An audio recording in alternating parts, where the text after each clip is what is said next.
Along the way, I'm going to be pointing a few things out for us. Just a reminder to stay to the side you're on for now. Make sure nobody's blocking the gates at either end with the yellow bars on top of them. We are going to switch sides once we get over there, so there's no need to worry about missing anything.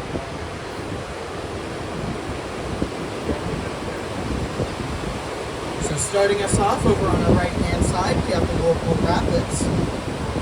Those rapids are currently moving towards us at 35 to 40 kilometers an hour, and they're moving over 170 million liters of water every minute. So they are Class 6 rapids, making them the most dangerous rapids in all of North America. For that reason, we don't allow any swimming, whitewater rafting, or boating of any kind. The only exception to the no boating rule is in the other part of the river here. The only boats allowed down there are the specially designed Whirlpool jet boats, which launch from further up the road in Niagara on the lake, and come all the way up down here into the Whirlpool area, but they will not enter the rapids. There is currently one coming just down the river now, right on that bend. You'll see it in a moment.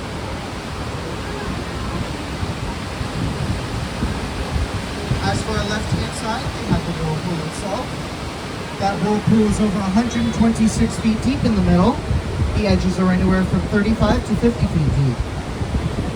Now throughout the day, the Whirlpool rotates counterclockwise, like you can see right now. But later in the evening, starting at about midnight, the hydroelectric power stations that are built along the river here will begin taking in more water in order to make more power, causing the water level to sink roughly 20 feet and actually change directions. So every single night from midnight until 8 a.m., the Whirlpool will change to clockwise.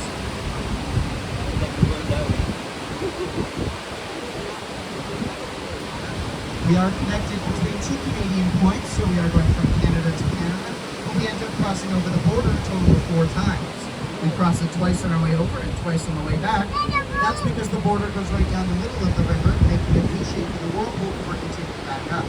So right now we're technically in New York, and we'll be crossing back into Canada in just a few moments.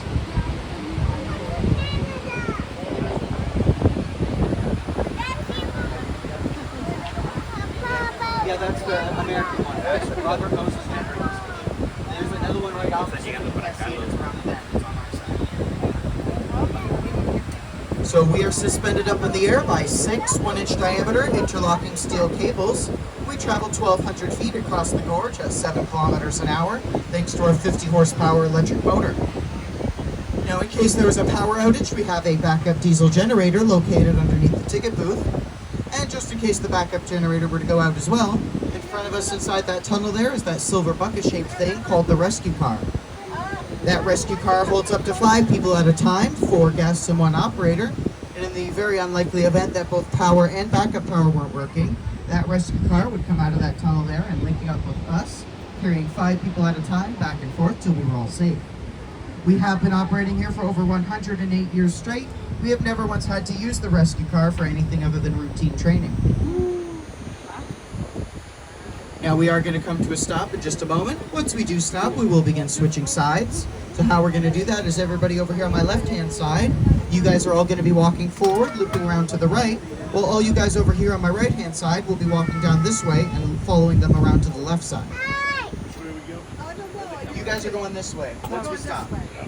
Just as soon as we stop. Thank you.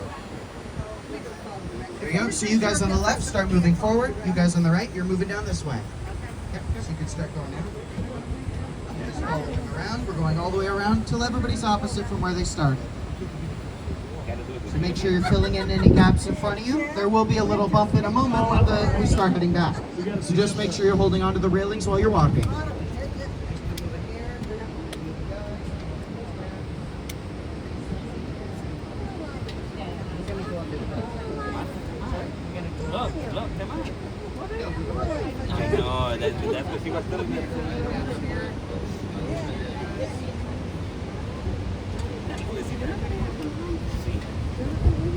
Just going to keep going all the way around.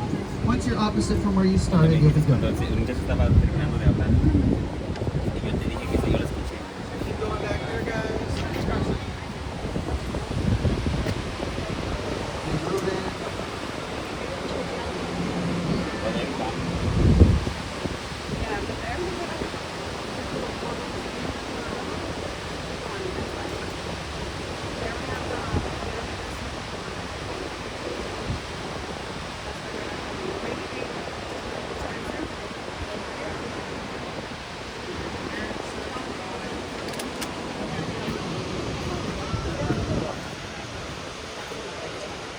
going, guys. Just a bit more to go. Keep filling in those gaps in front of you.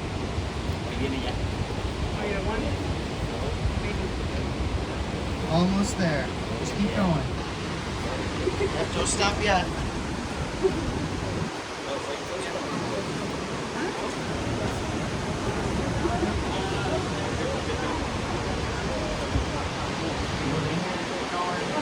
Almost there. Nearly there. Just a little bit more. A little bit. A little bit.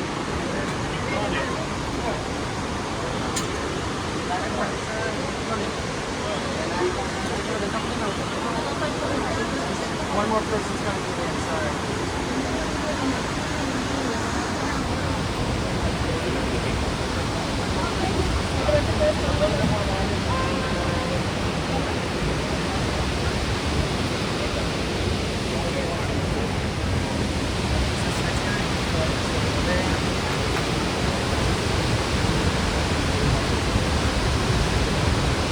Alright, we did it.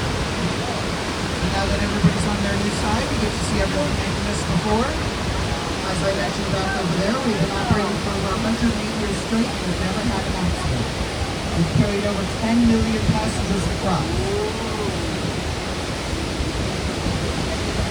So we began in 1916 when the car was constructed by a Spanish engineer named Leonardo Torres Privado. We had it constructed in Spain and shipped across the ocean to Canada piece by piece.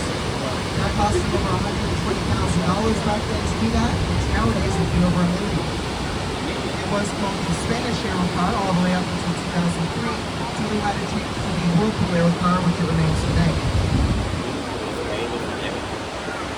So there are hiking and fishing trails on either side of us. On our right side, that is still Canada, so you can get down there by going 10 minutes up the road to the Niagara Gorge Nature Center.